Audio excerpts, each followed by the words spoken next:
কোরবানির যে আমি পশুর কথা বলেছিলাম, কি কি পশু জবে করতে হবে সেই কথাটা আমি আগেই বলেছি, যে উট, তারপরে আপনার কি বলে গরু, মহিষ, দুম্বা, ছাগল, ভেড়া, এগুলো আপনার কোরবানি করতে হবে।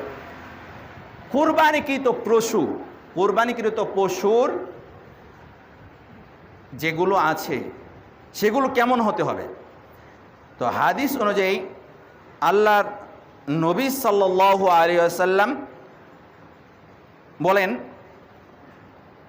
যে কোরবানি করতে হবে একদম হৃষ্টপুষ্ট, স্বাস্থ্যবান, সুস্থ, যার মধ্যে কোনো খুঁত নেই, এরকম।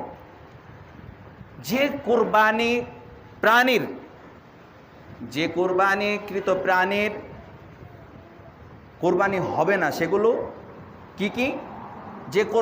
যে প্রাণীর এক চোখ অন্ধ বা দুই চোখ অন্ধ, কানা, এক চোখ অন্ধ বা দুই চোখ অন্ধ, কানা প্রাণীর বা অন্ধ প্রাণীর কোরবানি হবে না।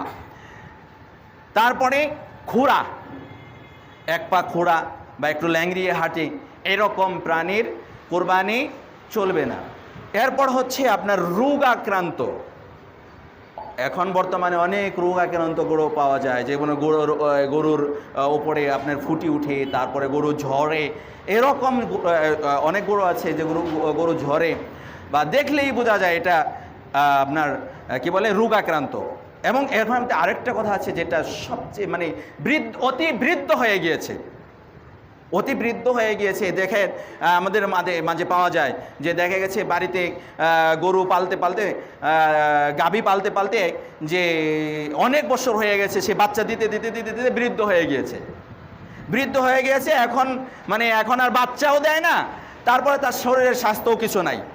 অনেকে মনে করে তাহলে এটা কুরবানি দিয়ে দেয়, যেহেতু আরে বিক্রি করলেও বেশি টাকা হবে না, তারপরে বাচ্চাও যেহেতু দেয় না, খাওয়াইলেও ফুলবে না, একে কুরবানি দিয়ে দেয়।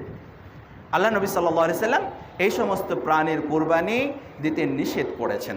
তো সম্মানিত উপস্থিতি মুসল্লিন ইকরাম, এগুলো খেয়াল করতে হবে যে স্পষ্ট রোগাক্রান্ত, স্পষ্ট অন্ধ, স্পষ্ট খুঁড়া, একটু খুঁড়িয়ে খুঁড়িয়ে হাঁটে, তারপরে পঙ্গুত্ব স্পষ্ট বোঝা যায়, আর যা এমন আছে যে কোনো অঙ্গই নাই, হয়তোবা একটা কান নাই, হয়তোবা কোনো একটা হয়তোবা তার লেজ নাই, শিং নাই, নাই বলতে শিং হয় না, এরকম অনেক প্রাণী আছে কিন্তু শিংটা ভেঙে গেছে, এরকম যদি কোনো প্রাণী থাকে তাহলে সেটা দিয়েও কুরবানি চলবে না। এগুলো আমাদের প্রত্যেকের খেয়াল করতে হবে। তবে কি আমাদের কুরবানি করতে হলে, যদি আমরা কুরবানি করি তাহলে কেমন জাতের সেই কুরবানি